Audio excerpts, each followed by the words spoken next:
Well, y'all missed the Kyrie Calderon one. That's my favorite one. We now welcome to the show former NBA players Quentin Richardson and Darius Miles to the Knuckleheads podcast. Now, before the break, we saw you guys shooting around, and I want to let you know the OG Scottie Pippen wasn't just talking, because we got some footage of Scottie warming up today. This is not edited, ladies and gentlemen. Yeah, baby, this is how I come in. Oh, okay. Yeah, The glass still there, the bank still open? Yeah, the bank's there. Yeah, the bank is always open for that man over there. Quick question for you guys, because you guys are both Chicago. You're Chicago, you're East St. Louis. Chicago guys grew up watching this guy. Absolutely. What does it mean when what was it like watching Scottie Pippen? What do you mean to y'all as your career becoming players and then when you finally got to the league?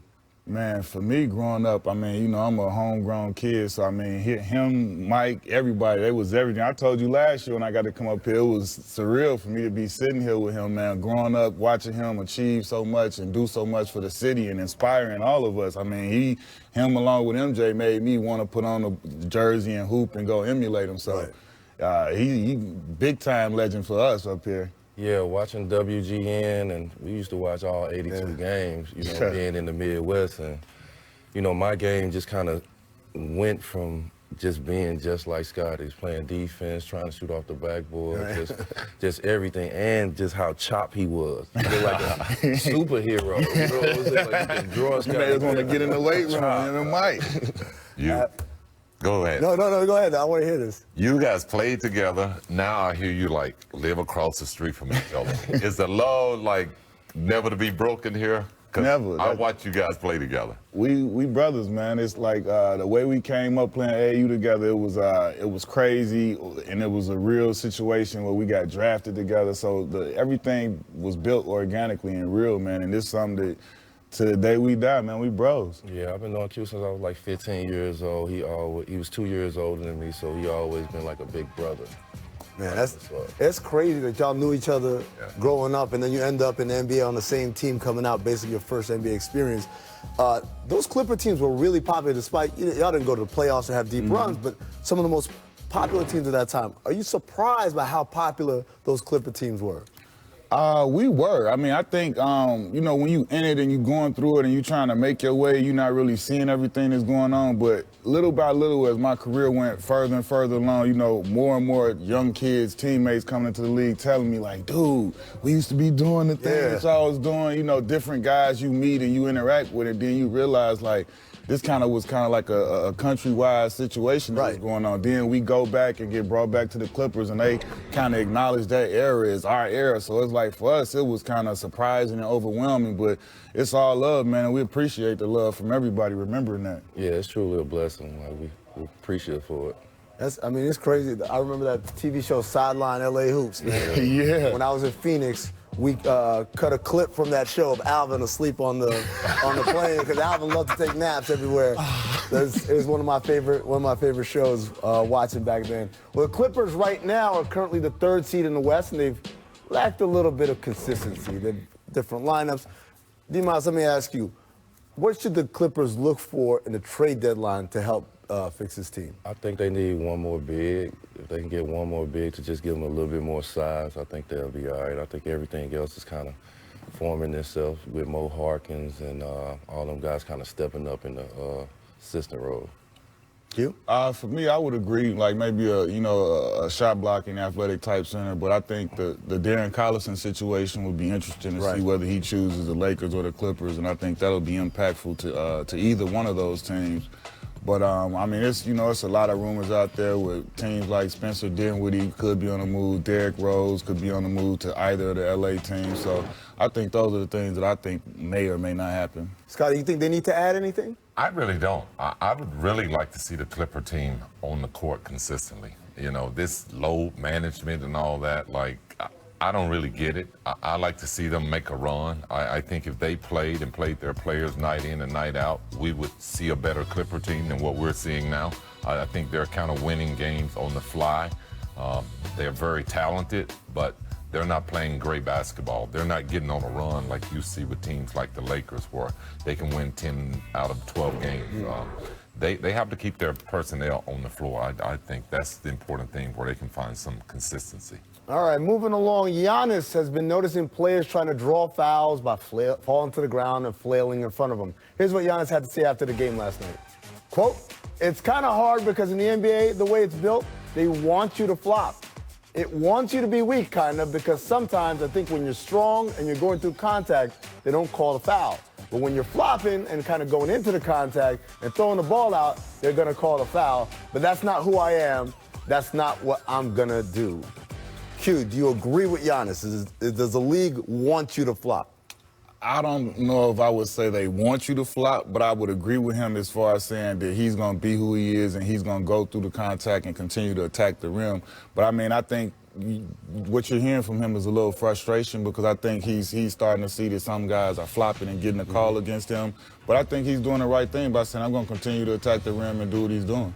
He's talking about Marcus Smart, right? Like, why are we pretending? Right. Why don't we? He's talking about Marcus Smart. Darius, do you think that's a thing that affects him as far as his game? I think as a defender, it's a mind game. Sometimes you try to draw a charge. Sometimes you be physical. And I think a lot of teams in the league and defenders in the league is mixing it up with him. They can't just let him continue to just come down and just full court dunk them all the time. Right. Scottie, is there a difference between flopping, no one touched me and I fell down, and selling the contact? Like, I got hit, but I'm going to extra do it up so the ref see it. I think you're seeing a very dominant player in Giannis. Guys are going to try anything on him. Yep. He's very difficult to guard. Guys are going to flop. He reminds me a lot like Shaq.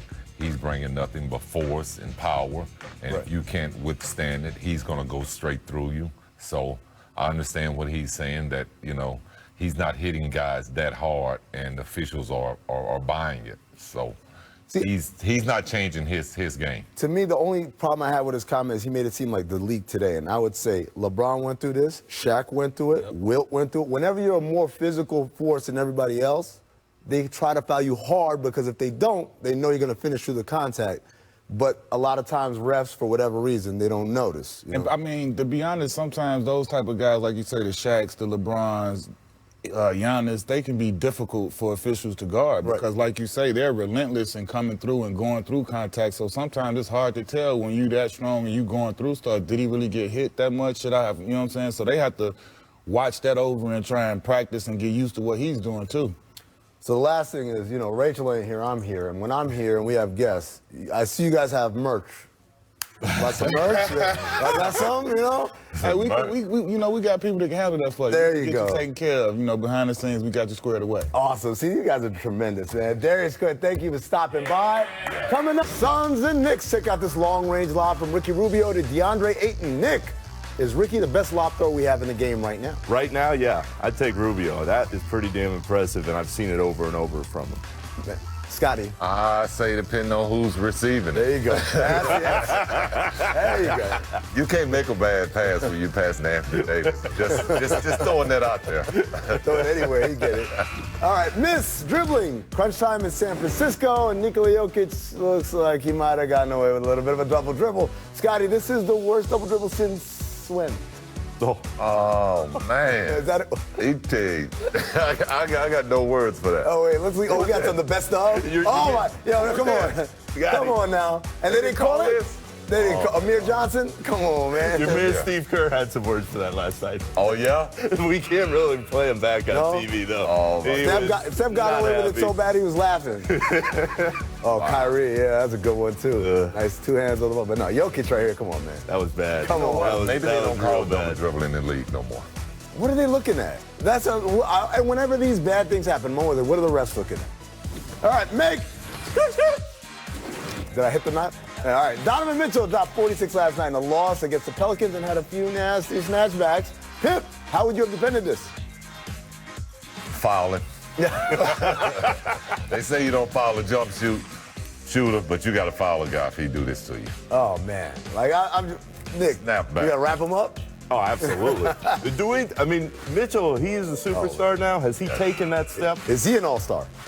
He's getting close. Not quite yet. Not quite. Still too many good players left in the West. It is. I'm sorry. It's going to be tough for those coaches. Not so tough for the media. All right, Miss Hands, Tommy Thompson of the San Jose Earthquake played horse inside Chase Center and kicked in this ridiculous over the backboard shot. Guys, how many times would it take you to hit this? Let me start with you, Nick, because you look like you played soccer growing up. Infinity. I played soccer growing up. You're from Orlando. That doesn't mean I am ever hitting that shot in my life. They call me Nick the Pick for a reason. I mean, Yeah, come on. at least 1 billion times. At least 1 billion? I don't know, man. I feel like I could do it. No. I feel like give me 10 tries. I think I could get it done. No. Come on. Positivity. Nick, sadness. Chris Haynes of Yahoo reports that Ja Morant will not participate in the slam dunk contest because, get this, he wants to stay healthy for the rest of the season. Nick, are you as bummed about this as I am? Yeah, because this is a showcase for a lot of young players through the years. I would have loved to have seen it as a fan, and I know Ja would have had that Chicago crowd rocking. You know what? I'm a little disappointed, but I got to respect his decision. Young players go to the All-Star game, have too great of a time, and the second half of the season is just disaster. I blame the Grizzlies. They're winning too much. You should have They been did. bad, so then he would have absolutely wanted to do it. Now that you're winning in the playoff contention, of course he's going to try and rest and be healthy and do the smart thing.